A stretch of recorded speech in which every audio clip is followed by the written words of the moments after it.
Today we're going to start our unit over conic sections. Today's notes are over circles, so that will be our first of 4 different conic sections that we'll look at in this unit. A circle is a set of all points in a plane that are a fixed distance, called the radius, from a fixed point called the center. So these points, again, that's what the definition is the points of the circle are a specific distance r away from the center. So we just take that radius all the way around, and that's how we create our circle. So the equation for a circle with center hk and radius r is this right here. X minus h squared plus y minus k squared equals r squared. So again, notice that the h and k are always minus in your parentheses. So you're going to always be changing the sign. So if your sign is positive, it will be minus in the parentheses. If your sign on the points is negative, then it'll be positive when you plug it into the parentheses. Okay, so write an equation with the center of 4, 2 and a radius of 7. Well, we are just going to plug into that point. So we have, or that formula, we have parentheses squared equals. All right, so first we have, this is going to be our h, and that's going to be our k. So the h is the x value of the center, and the k is the y value, and then our r is just r. So we have x, and it's minus, so this is positive, so it's a minus 4, and then y, it's positive, so we're going to go in minus, because that's what our formula is, and then r squared, that would be 7 squared, which is 49. That's it. There's the first equation. All right, look at number 2. Write an equation with the center at 5, -2, and a radius of 8. So again, there's my hk. So now notice that this one is negative, so when we plug it into our equation, it's going to turn positive. So then I'm going to have an x minus 5 squared plus, that's going to turn, that negative will be minus a negative, which will make it positive. Y plus 2 squared is equal to 8 squared, or 64. Okay, write the equation of a circle with center 0, 0 and a radius of 6. Well, if the center is at 0, 0, we don't really need to show subtracting 0 and subtracting 0.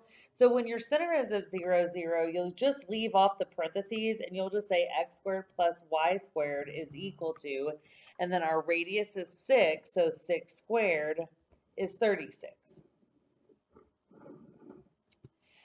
All right, so the next one we get into, we have our center, so we know the HK, but what we don't know is we don't know what the radius is. Okay, so we're not going to know what that r squared on the right-hand side is. Okay, so when I have a problem like this, I usually go ahead and I start by plugging what that center into the equation. All right, so then I would have x minus 2 squared plus y minus 4 squared equals r squared.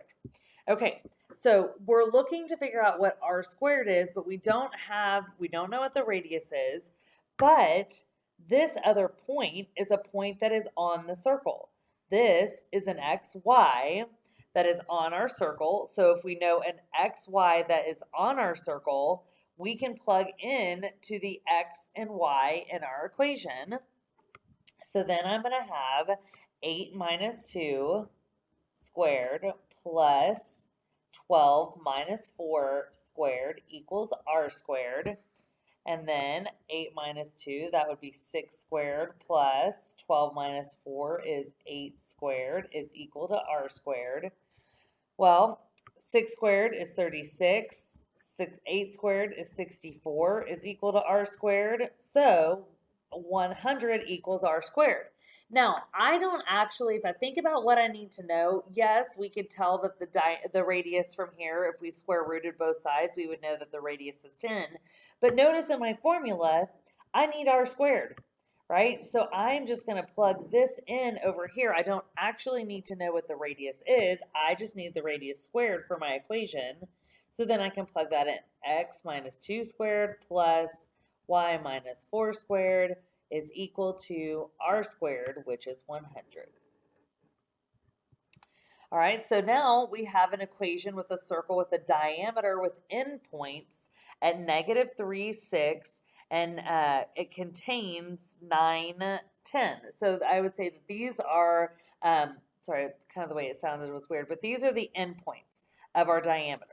Okay, so let's talk about what the diameter is. So remember, a diameter, radius goes halfway across the circle from the center to the side, but a diameter goes all the way across. So this is the diameter.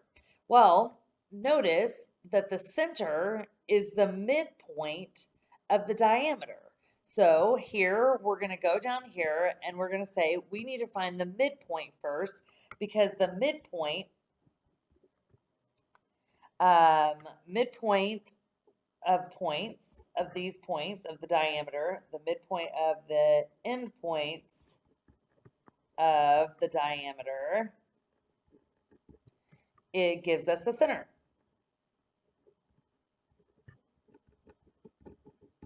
Okay, so the midpoint of the endpoints of the diameter gives us the center. So remember that midpoint formula.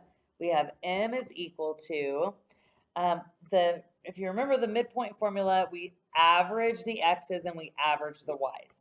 So we put a -3 plus 9 over 2, and we have 6 plus 10 over 2.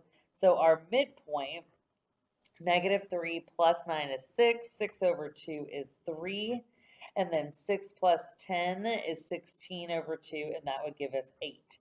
So we know here this would be our HK, that would be our center. So we have x minus 3 squared plus y minus 8 squared is equal to, again, we don't have the r squared. So now that we've gotten this far, we can do what we did up here in order to solve for the midpoint. Now, sorry, not the midpoint, the radius squared. Now, y'all, I can plug in either one of these points into the equation. I'm just going to use this one, the x, y, the 9, 10, only because I know it'll give me positive numbers and I won't have to deal with negatives, but either one would work. So I have 9 minus 3 squared plus 10 minus 8 squared is equal to r squared. That's 6 squared plus 2 squared is equal to r squared. 6 squared is 36 plus 4 is equal to r squared. So r squared equals 40. So then I can come back up to this equation. My x minus 3 squared plus y minus 8 squared. And again, I don't really need r, I just need r squared, and that is 40. Okay, now we're going to look on the back, and we've got some graphing on the back. And there's a couple other things we're going to have to do.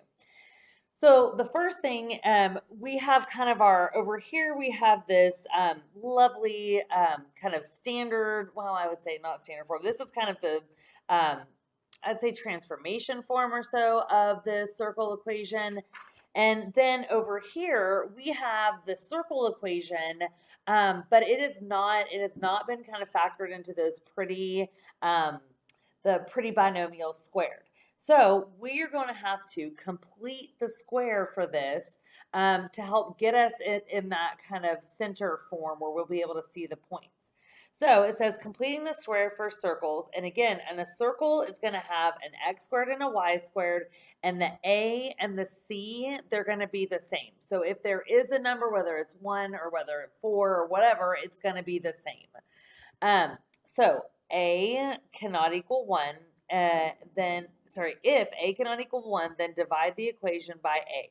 Write the equation in the form. So we're going to group our x terms together, and we're going to kind of group our y terms together, and then we're going to get all of our constants on one side, and then we're going to follow those completing the square steps. We're going to take half of the middle term and square it and add it, and half of the middle term and square it and add it.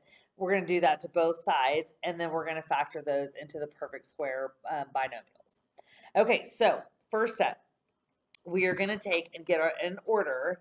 We are going to put our x squared minus 2x. So minus 2x. Now, I know that I'm completing the square, so I'm going to give myself that plus blank. And then I've got plus y squared plus 6y. And again, I'm going to complete the square for the y. And then I'm going to move this constant over because we need that on the right side. And then I'm going to give myself a plus blank and plus blank because whatever I'm adding here, I have to add over here. Same thing, whatever I'm adding here, I'm going to have to add over here. All right, so remember, completing the square, we take half of that middle term. Okay, so I have -2 and I take half of it. That gives me -1 and I square it and that's +1. So I'm going to add 1 here on the left side and add 1 on the right side. Okay, now we're going to take half of the b term on the y polynomial. So I've got, let's see, what is that? 1/2 of 6, that's 3, and 3 squared is 9. So that means I'm going to add 9 here and 9 there. Now, remember, after we complete the square, always, always, always, we're going to go straight to that binomial squared. So we know here we've got an x, and then what was it that we squared? Or it's kind of the thing, that's why I write it like this, because the thing that we squared here is the number that goes in here. So we're going to have a -1 there. And then over here, I have a y. What did I square? I squared the 3. So it's going to be a +3. And then I simplify my right side. I have a -1 and a +1. Those go away. They cancel each other out. So I just have my r squared is 9. So that's how we complete the square in order to get our general conic form into our kind of standard form for a circle. So now we look and say, okay, what are the coordinates of the center? Well, the center would be the h and the k. So it's going to be a +1 and a -3, because remember, it's always the opposite sign. And then the length of our radius, well, if r squared is equal to 9, then we would square root both sides and the radius would equal 3. So now if we want to plot this, if we want to graph this, we're going to plot our point at 1, -3. And then you're going to go out in the horizontal and vertical directions 3. So I'm going to go up 1, 2, 3 from my center. I'm going to go right 1, 2, 3 from my center. I'm going to go down 1, 2, 3 from my center. And I'm going to go left 1, 2, 3 from my center. And then just connect the dots as best you can to make it look circle-ish. All right, when we look at the next one, we see that, again, we have squared, positive squared terms, but this time they have a coefficient. And so we see that they have the same coefficient, which has to be true in order for it to be a circle. But then we look at all of our other terms, they're all also divisible by 3. So instead of messing with the coefficient when we're trying to complete the square, I'm just going to divide everything by 3. Now, as I do this, as I write my new points, as I divide it and get my new terms, I'm going to go ahead and put them in order. Okay, so I need to put the x term after the x squared. So 12x divided by 3 will give me 4x. And again, I know I'm completing the square, so I'm going to give myself a plus blank. Now I'm going to do my y term. So I have 3y squared divided by 3. So that's going to give me y squared. I'm going to take that middle y term, -24y divided by 3 would give me -8y. So again, I'm going to give myself a plus blank. And I'm moving over, so this is going to be a -33 on the right side, but -33 divided by 3 gives me -11. All right, so now I'm ready to complete the square. So the first thing I'm going to do is for my x, I'm going to take 1/2 of 4. That's 2, and 2 squared is 4. So I'm going to add the 4 to the left side. And remember, I need my plus blank on the right side. I got to add 4 there. Okay, then I'm going to take half of my -8, and that is -4 squared. That's +16. So I'm going to add a 16 to the left and add a 16 to the right. And then remember, every time I complete the square, I go straight to that binomial squared. So here I'm going to have x. What did I square? A +2, so +2. And then here, I know I'm going to have my y. And what was the number I squared? It was a -4, so that's going to go there. Sorry, that's a -4. And then we combine our like terms over here. -11, 4 and 16 is 20, and 20 minus 11 gives me 9 again. So now I can get my coordinates of the center. I just change the signs of my h and my k, what's in the parentheses to get the h and the k. So -2 and +4. And then again, because my r squared is 9, my radius is 3. So let's plot it. So we go to -2, +4. There's my center. And then again, my radius is 3. So I'm going to go out 3 in all directions. And then again, just try to make that curve as circle-ish as you can. All right, my last example, this one is an inequality. So we are going to look and we're going to have to shade it. And so it's going to be the same type of situation. We're either just going to shade inside the circle or we're going to shade outside the circle. So I'm going to start by getting my x terms together. So I'm going to move my 4x. I know this one's going to have to complete the square.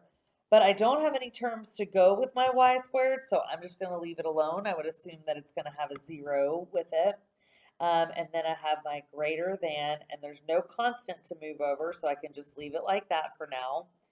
So then I take 1/2 of my -4, and I get -2 and square that, which is +4. So that means I've got to get a +4 over there. And now I have x minus 2 squared plus y squared is greater than 4. Okay, so again, finding the coordinate of the center just like we did previously.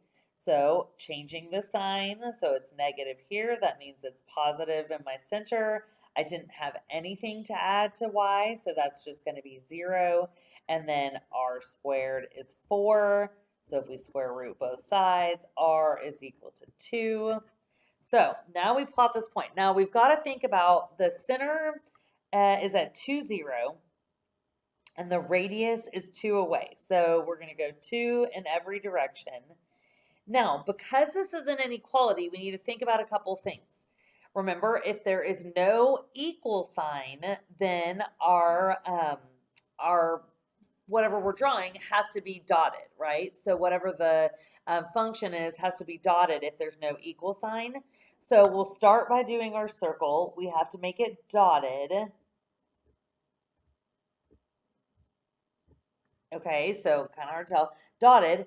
And then you have to figure out which way, where should I shade? So what I do a lot of the time is I plug in what my center is. So if I'm not sure if I'm supposed to shade the inside of the circle or the out of the side of the circle, if I plug in the center into my circle equation, when you're plugging in a point, you're looking for it to be true or false. So when I plug in that 2, 0, so I would plug in, I'd say, okay, that would be 2 minus 2 squared plus 0 squared. Is that greater than 4? Well, that 0 squared plus 0 squared is greater than 4. Well, is 0 greater than 4? That is not true. So since that point gave me a false statement when I simplified it, that means it's not part of the solution set. So we're going to have to shade on the outside. So however you want to shade that to kind of show that this is the section that is greater than the circle. And so typically greater is going to be outside the circle and less than will be inside the circle.